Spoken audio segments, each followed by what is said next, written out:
터키에서 군부 쿠데타가 발생했지만 6시간 만에 실패로 끝이 났습니다. 경찰과 민간인 90여 명이 사망했고 1,000명이 넘는 부상자가 발생했습니다.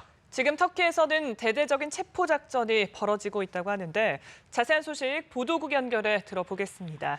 자, 김보나 PD, 군부의 쿠데타가 6시간 만에 막을 내렸다고요? 네, 그렇습니다. 터키 군부는 현지 시간으로 어젯밤 민영 방송국을 통해 전국의 권력을 완전히 장악했다고 주장했습니다. 탱크와 헬기를 동원해서 군사 쿠데타에 나선 건데요. 터키 국제공항을 비롯한 주요 시설이 군부 손에 떨어졌습니다. 하지만 수도 앙카라를 비웠던 제레프 타이프 에르도안 터키 대통령이 6시간 만에 이스탄불 공항으로 복귀하면서 쿠데타는 실패 국면에 접어들었습니다. 터키 대통령이 쿠데타를 반역 행위로 규정하면서 대대적인 체포 작전에 나선 건데요.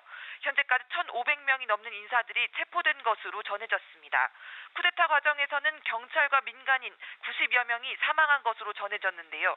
부상자도 터키 곳곳에서 1,100명 넘게 속출했습니다. 자, 과정을 좀 보겠습니다. 날이 밝으면서 쿠데타에 가담했던 군인들이 서서히 투항을 하기 시작했다고요. 네, 정부에 맞선 쿠데타군은 날이 밝자 투항하는 모습을 노출하기 시작했습니다. 군부가 쿠데타를 시작하기 전 처음으로 점거한 이스탄불 보스포러스 해협 대교에서는 군인 50여 명이 무기와 탱크를 버리고 손을 들고 다리를 걸어 나왔습니다. 하지만 아직도 곳곳에서 총격전이 계속되고 있는 것으로 전해졌습니다. 네, 앞서 쿠데타가 발생하면서 에르도안 대통령이 시민들에게 거리로 나와서 정부에 대한 지지를 보여달라 이렇게 호소했다고 하는데요. 실제 시민들이 거리로 뛰쳐나와서 탱크를 막았다고 하죠. 네, 터키에서 군부가 쿠데타를 일으키자 에르도안 대통령을 지지하는 시민들은 거리로 쏟아져 나와 쿠데타 세력에 맞섰습니다. 쿠데타를 위해 무장한 군인이 시민이 대항하는 것은 보기 드문 풍경인데요. 외신에 따르면 에르도안 대통령 지지자들은 수도 앙카라와 이스탄불, 이즈미르 등 주요 도시에서 군부의 탱크를 막아서며 쿠데타에 반대했습니다. 에르도안 대통령은 쿠데타가 일어나자 대국민 성명을 발표하고 민주주의를 수호하기 위해 거리, 광장, 공항으로 나가 정부에 대한 지지와 단결을 군부에 보여달라고 촉구했습니다. 군부가 통행금지령을 내렸지만 대통령 지지자들은 아랑곳하지 않고 거리로 뛰쳐나왔습니다. 일부 시민들은 쿠데타에 동원된 탱크 위에 올라가 탑승해 있던 군인들을 끌어내리고 환호했습니다. 탱크를 장악한 시민들은 에르도안 대통령의 사진, 현수막을 활용해 탱크를 장식하기도 했습니다. 도로에 엎드리거나 터키 국기를 들고 앉아 탱크의 이동을 막은 시민도 있었습니다.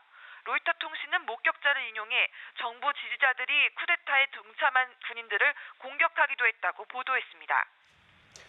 한편 쿠데타가 발생하면서 국제사회는 일제히 쿠데타에 반대하는 입장을 내놓았다고요. 네, 그렇습니다. 버락 오바마 미국 대통령은 터키의 모든 정당들이 민주적 절차를 통해 선출된 정부를 지지해야 한다고 촉구했습니다. 유엔도 군사 쿠데타를 반대한다는 입장을 밝혔는데요.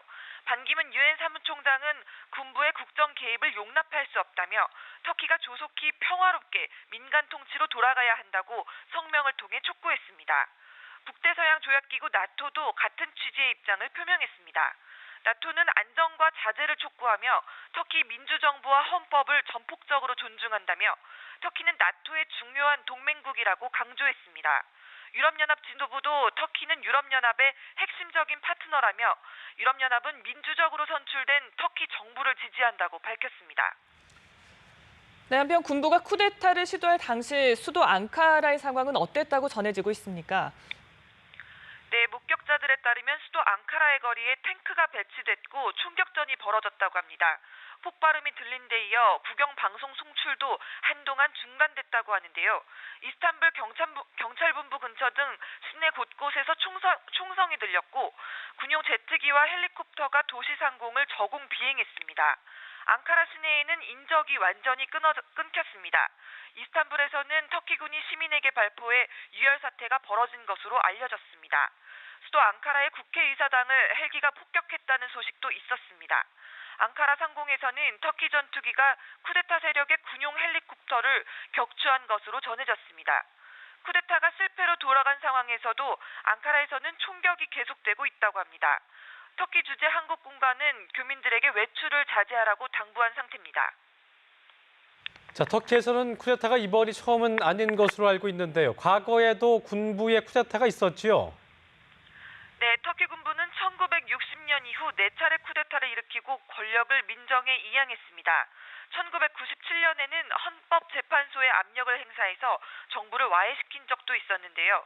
터키는 국민 대다수가 이슬람교도지만 정치와 종교가 분리돼 있는 세속주의를 건국이념으로 하고 있습니다. 군부는 세속주의의 보루를 자처해왔고 현 정부가 친이슬람 성향의 정책을 추진하면서 갈등이 깊어졌습니다. 지금까지 보도국에서 전해드렸습니다.